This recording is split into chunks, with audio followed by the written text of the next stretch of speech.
Hello YouTubers. In this video I'm going to explain something that I've said quite a lot recently, and that is what I mean by being locked in the room. Now by that I don't mean like being gay and sort of coming out the room.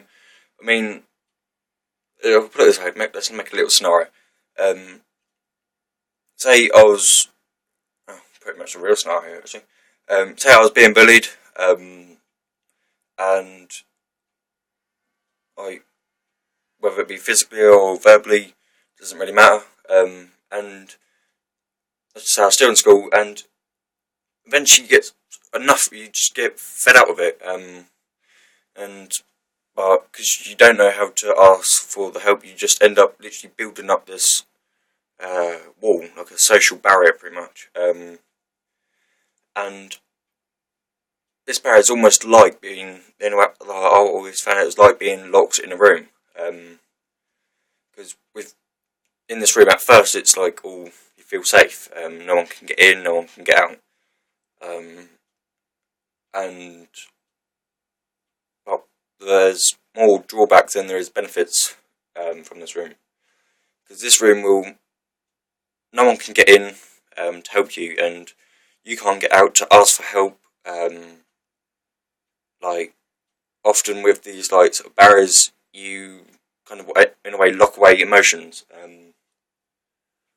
You become you end up locking away, sort of wanting to feel happy, or maybe even feel really anything. You can just become such an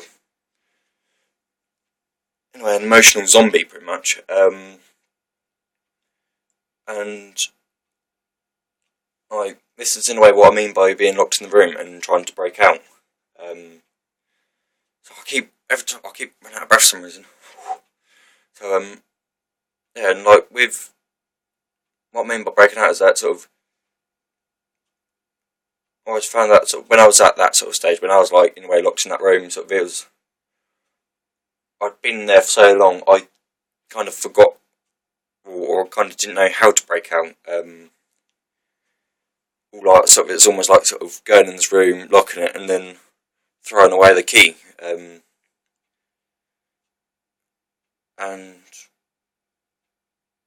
yeah, and there's the only way to open the door is through,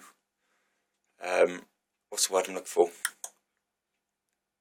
Oh, I've got word willpower stuff, but I'm not sure if that's actually the right word. Sort of willpower anyway. It's self-determination, willpower, to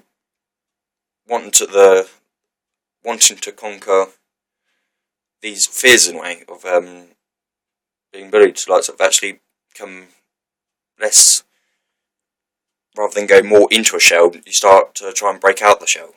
So I guess that's also what the whole being locked in the room thing is like. It's like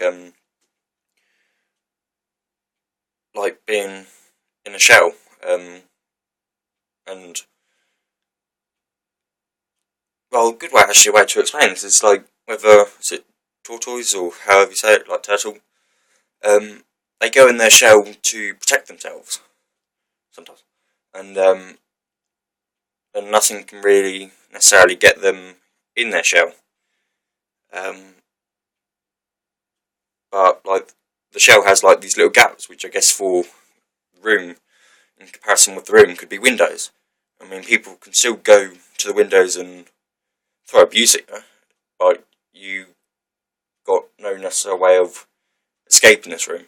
And then when the turtle's head pops out, it's vulnerable, but it's it can move. His legs pop out as well, and this turtle can move. It can move away and, anyway, escape the danger, so to speak. And that's what the room definition is meant by. It's that sort of, it's popping head out, sort of getting the legs out. It's to break out this room so you can move on, rather than be stuck in this room and still getting trapped by all the bad things which at first you thought you had escaped. And yeah, I think I might just leave it there because that's, I think, probably covered the whole what is being locked in the room mean, or what does it mean even, and hope that explains it a bit more. And yeah, thank you for watching, and tally ho! Hashtag don't suffer in silence.